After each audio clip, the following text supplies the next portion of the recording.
go from design to theme, we worked through 3 major areas throughout this learning series. First, creating our style guide.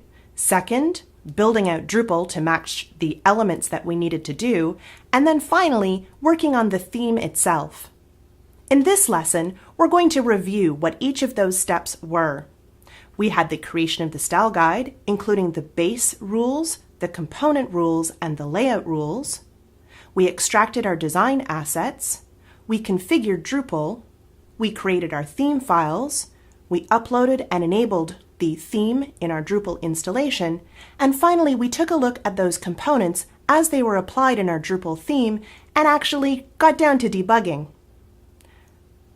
Are you ready to review each of those steps? Let's go ahead and get started.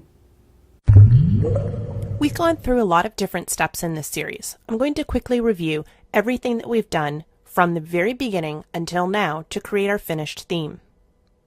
We started out with the design. The first thing that we did was actually decided what the shape of our design looked like. From there, we created a really simple style guide. The style guide was a text-based document. It included the layout rules, some base rules, the sort of HTML element rewrites, and then also a look at what the different components would be. From there, we extracted the design assets from our particular design. In our case, there were 1, 2, 3, 4 images. These images were the banner, the at-home, or essentially logo, even though it's not a logo, the large plate, and the small plate. We ended up not extracting these images because we created some fake ones out of the Devel module. They could have been extracted as well if there were a series of images that were relevant, or they may have simply been content images that got pulled from another place in your content asset pile. With our design assets extracted, the next thing we did was created CSS stub files. We used the SMAX rules, which will be part of Drupal 8, to decide what those file names would be. Using our style guide, we matched up each of the different sections. We did the layout rules last, so we started with base rules, and then we created each of the different components according to the sections that we'd outlined in our style guide. These components had their own separate files, and although we decided to create full files, you may decide if you've got enough components that it makes more sense to use partials instead, so that you don't end up with 100 gabillion CSS files in your theme. Remembering, of course, the limitation that Internet Explorer has of not being able to load more than 31 individual style sheets, so sometimes it is good to combine things. The advantage of keeping these style sheets separate is that they can be loaded conditionally if you have a more complicated theme and don't always want all of your base styles, base is a bit of a loaded word, but all of your styles to be loaded on every single page. With the stubs in place, we then took a look at the layout specific information. This is when we really started taking a look at the 960 grid framework. All of these shorthands are really specific to a particular grid framework. I happen to pick 960 because that's what the designer used to create the original design. It's not a responsive grid framework, so it doesn't squish down politely. You should definitely talk with your designer ahead of time about what grid framework makes the most sense for your particular site and the needs of your future website. Having a one-to-one correlation between the grid framework used in the design phase and the grid framework that's used for your Drupal theme is going to save you a lot of headache. And I've definitely run into this in a bad way where I've tried to change the grid framework midway through. It's not pretty. The next thing that we did was we converted our style guide to essentially a build guide. This build guide contained a number of notes which matched up the style guide. These could be really, really detailed if you wanted, especially if you had a number of other modules which you were using to help build out your website. Each of these different sections could have the information that you need to be able to create your Drupal site so that the theme applies directly on. The nice thing about matching up your style guide and your build guide is that you do have that one-to-one correlation. Too often there's a disconnect between what the theme is doing and what Drupal is doing, or rather what the design is doing and what Drupal is doing. So by starting with the style guide and creating the build guide from that, you know that you're not missing any of the pieces, and you think about, before you get into Drupal, what are the potential problem areas? Where is there something that you're trying to build that there's no Drupal solution for? Maybe you can solve it at the design phase instead of fighting with Drupal. The next thing that we did was we created a Drupal installation. This Drupal installation then had the images customized. We created and placed custom blocks and generally built out the Drupal site, but using the Bartik theme. This is what our site looked like after we finished building it with the Bartik theme. We created a couple of different menus. We created these custom blocks over on the side, which we'll end up placing into the new theme. We used the Devel Generate module to create some lorem ipsum content with images for the articles. And then we started to build out our theme. The first thing that we did was we built the theme infrastructure. Now the theme folder is already built out, but we started with this simple description of what the theme was going to be. One of the things that we still need to do is create a screenshot of our theme now that it's completed. We'll come back to that at the end of this series of instructions. Once the theme infrastructure was in place, the next thing that we did was we took all of the basic Sass stubs that we'd created and actually incorporated those cascading style sheet output with the basic theme infrastructure in place. The next thing that we did was we started incorporating all of our stub style sheets from earlier on into our actual theme. For the most part, this was a matter of copying and pasting the generated CSS files over into our theme. We brought the Sass files as well to keep all of the source and output in the same place. Each of the style sheets needed to be loaded individually in our theme's info file. We had a lot of different component files, so there was a lot to load here. Again, you could have created partials and had fewer things to load, but it's up to you what makes the most sense for your particular theme. Next, we established the page layout by creating the template file page.tpl.php.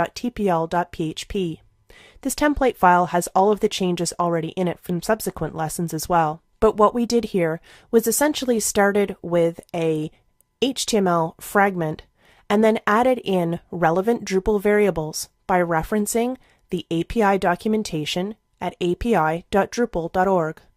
So our HTML fragment, which looked like this, ended up getting all of the appropriate PHP variables inserted, and these fragments which we'd used for testing purposes got pulled out.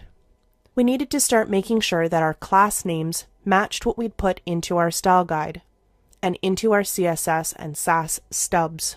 With the page layout established, we then went ahead and inserted any of the hard-coded images throughout our site and also the particular regions. So we had the banner, the at-home or logo, and the two different plates, which needed to be inserted as hard-coded or static parts of our infrastructure, our site's design. These regions were printed out as variables within our page template file and also inserted into the theme's info file. The only region that's absolutely required is the content region. Any other region you can make up. You could have 70 if you wanted to, although I'm not sure that that would be very efficient, but you could do it if you wanted to. A region can be used to place blocks on your site. So the more regions you have, the better the granularity is to be able to put specific pieces into specific places on your website. Finally, with all of the theme elements in place, we were as far as we could go before we needed to tie our theme into Drupal. The next thing that we did was we uploaded our theme to our website. We used FileZilla to do this. You can use any relevant program for your particular server configuration. I recommend using Secure FTP or Secure Copy over FTP wherever you can. It's simply a more secure way of transmitting files, and the password isn't passed around in plain text. With the theme uploaded, it was time to enable it. Our site started like this. We then went up to the black administrative toolbar, clicked on Appearance, scrolled down to the bottom, although it's here now, and set our theme as the default. With the theme set as the default, we closed the overlay and took a look at our theme for the very first time. There were a lot of problems that we needed to fix up, but it was approximately right. So the next step that we went through was we used the Firebug or built-in inspector for your particular browser. I think I used mostly the built-in one from Firefox, although Firebug is probably my favorite one. I like the way it does the highlighting on particular elements as they're selected. And one at a time, we went through the components to check and see what we could modify in our template file. Maybe the class name was wrong, in our CSS stubs, or perhaps in the site build itself. For example, you needed to place these blocks and navigation blocks before they actually would show up in our particular theme. Each theme needs to have the blocks placed, so the work that we'd done to place things in Bartik had to be repeated in our new theme. I left it mostly as an exercise for you to go through each of the different components and fix up the style so that it looked like the design. The files are available for download so that you can see the final changes that I made to each of the files from the initial lessons to the final theme. And that was pretty much all that we needed to do. The only part that's left is to create a screenshot for our particular theme. I'm going to go ahead and grab a copy of what it looks like on the live website. I'll use Sketch for this. I'm going to take a screenshot of what the theme looks like. And then from the command line, just because it's quick and dirty to do it this way, I'm going to grab that screenshot and move it into the images directory of my theme. Then I'm going to modify my theme's info file and update the location of the screenshot to be images/screenshot.png. With this in place, I still need to copy my revised info file and the screenshot over to the server. With the files uploaded, I can now return to the website and refresh the administrative screen to ensure that the screenshot is now displaying. Here's the screenshot now showing up. It's a visual representation of what the theme actually looks like on our website. So that's a quick review of each of the steps that we went through to take our design from Photoshop file to theme.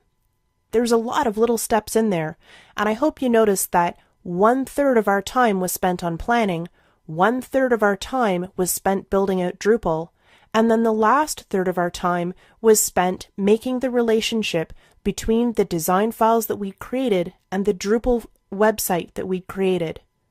It's not an either-or situation. You can't just take a theme and plop it onto Drupal. You need to plan it out, you need to build your site, and then you need to make the relationship between the two work. The more that you can think about Drupal from the very beginning, think about those build notes, the more success you're going to have as you take your design to theme.